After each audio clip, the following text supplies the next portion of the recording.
Hello everyone, it's DeadX here from DeadX Wrestling, and hey, we're not going to waste any time with the stupid intro because I'm way too tired for that. It's time for Wrestlers of the Week. Let's get right into it. Alrighty, this week was a really stacked week when it comes to Wrestlers of the Week. I mean, there was a shit ton of great matches. Best of the Super Juniors is going on right now.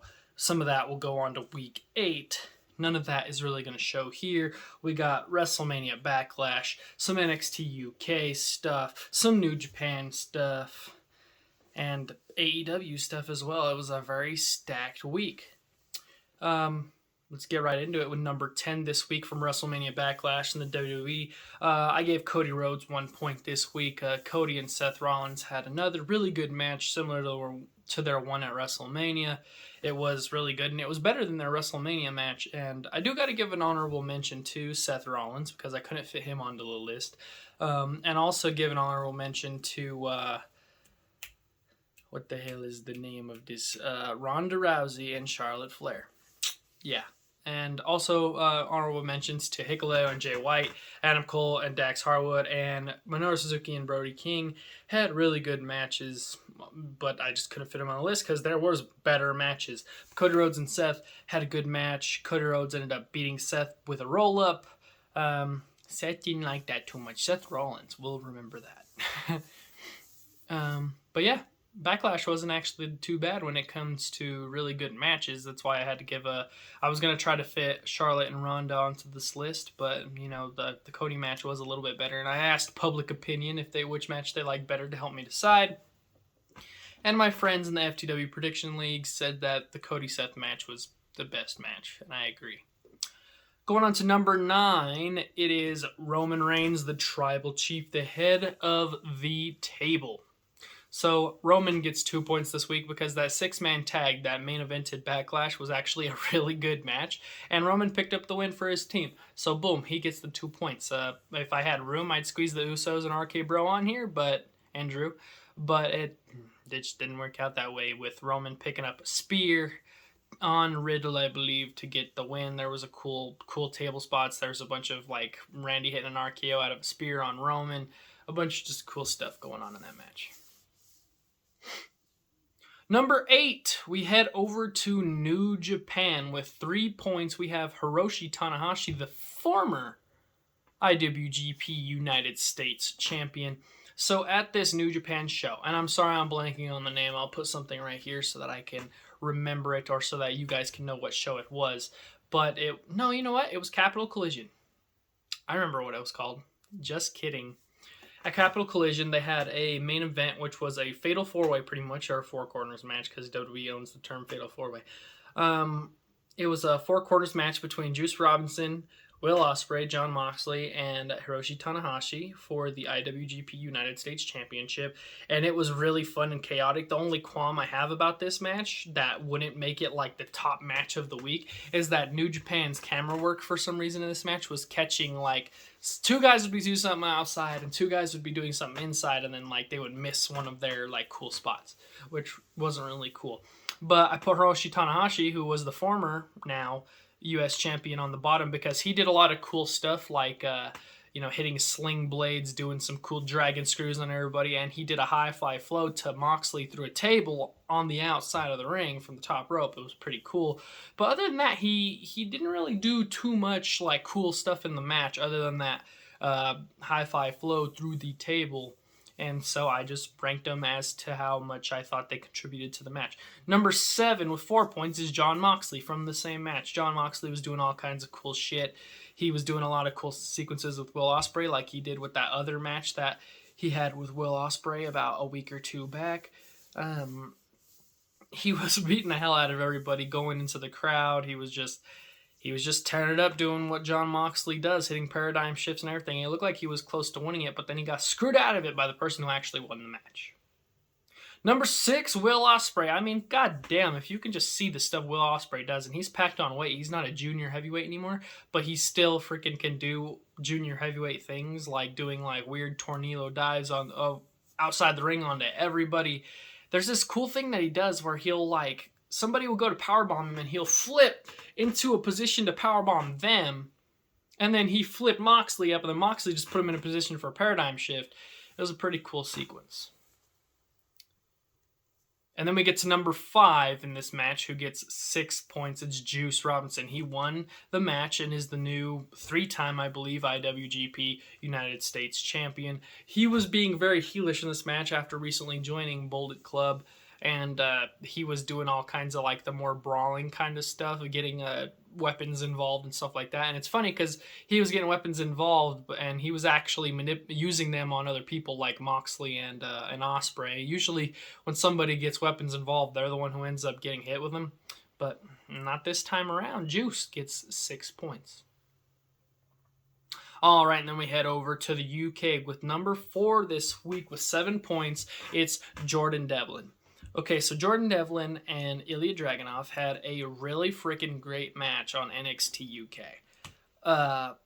Like, there's so many things in this match that I can't even... It's hard for me to even talk about, but in the beginning sequences, Devlin was working over Ilya's leg. They were hitting a lot of chops on each other and, like, strikes, and they're really making it look like they're actually beating the crap out of each other. There was like a lot of headbutts in there that looked pretty damn stiff. There was one point Devlin was looking for a cloverleaf and Ilya was just smacking him in the face to get him off. There's this cool, Ilya does this cool clothesline where he pretty much does like a tiger feint kick or a 619 if you want to call it that, through the ropes, and then comes back with like a clothesline that's really cool. There was one point where Devlin was going for Devlin inside when he grabs their arm from when they're on the ground and pulls them up and hits that back suplex or that Saito suplex. And when he like leveraged him up, Ilya just came in with like a headbutt that was just like really amazing. But Devlin did a bunch of cool stuff in here. He also whiffed a 450, which allowed Ilya to capitalize and win the match. And he did get a false finish because the referee had counted Dragunov 3 to the mat. But then Johnny Saint came out and told him to restart that match because Ilya had his foot on the ropes. But hey, Jordan Devlin still gets 7 points. But breaking up that match a little bit, number 3, we're going to go on to Eddie Kingston, who had a really great match with Tomohiro Ishii on the same show that they had that Fatal 4-Way on New Japan Collision in the Capital Collision. Tomohiro Ishii and Eddie Kingston were pretty much having a battle of Kings Road style versus Strong style, but also just chopping the shit out of each other, hitting each other, no selling suplexes, trading somewhat submissions, hitting Hurricanes, hitting brain busters, hitting fucking... There was one cool sequence where I believe Eddie like backdropped suplexed Ishii like pretty much on his freaking neck, and Ishii just got up and was like pretty much hulking out and ran up behind Eddie, who had his back turned, and he German suplexed him.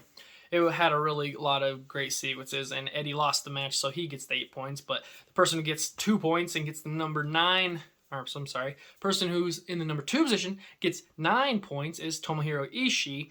I had split up the 2 matches and put Ishii and Kingston in between Devlin and Dragunov because, like, literally it was so hard for me to pick which match I liked more this week, but I was more impressed with Ilya Dragunov personally and all the cool stuff he was doing in his match with Devlin.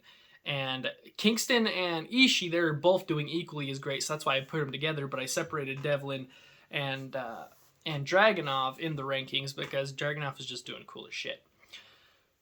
But to talk about Tomohiro Ishii, he got the win with that crazy brainbuster. We already talked about most of the match with Eddie Kingston. But hey, if you like watching those matches where people just chop shit out of each other, it's violent, and they're just beating the hell out of each other like 2 crazy bastards, then go watch this match. It was really good. Tomohiro Ishii with 9 points.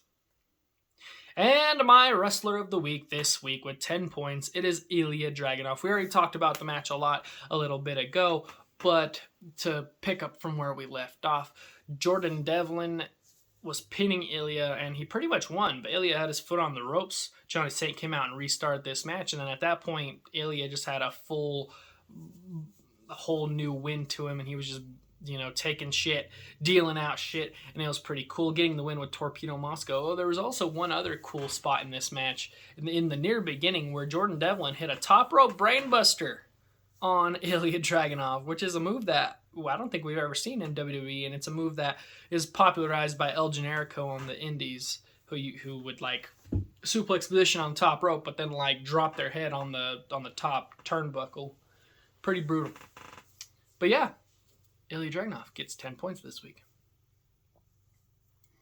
Alrighty, so right now we have a brand new leader of our leaderboard with Tomohiro Ishii taking the lead from Jon Moxley, but Jon Moxley's still right behind with 2 points, and he's a great wrestler, so I assume he can just get up there really easily. But the disparity between points from the number 1, number 2 position and the number 3 position is obviously clear. If you can see there, it's a big point gap, but I'm pretty sure there's still a lot of great wrestling to come from everybody in these next coming weeks. Josh Alexander, the number 3. Number 4 is Rey Fenix. Number 5 with Will Ospreay. Staying right there with Will, you got Daxon Cash with FTR, Hiroshi Tanahashi, and Trey Miguel and Ace Austin down there. The Young Bucks are right there, and now Ilya Dragunov creeps into the top 13, as well as Bianca Belair, and everybody else will pass by as it follows. I just wanted to say a quick thank you to everybody who decided to click on this video and watch, and if you can, hit the like button, subscribe, and comment. Yeah, that's the one. Comment. If you don't, I'm going to go to your house and I'm going to chop you, and I'm going to drag and screw your leg, and I'm going to spit on your cat. Why did I just say that? That sounds very provocative. I'm going to go take a nap.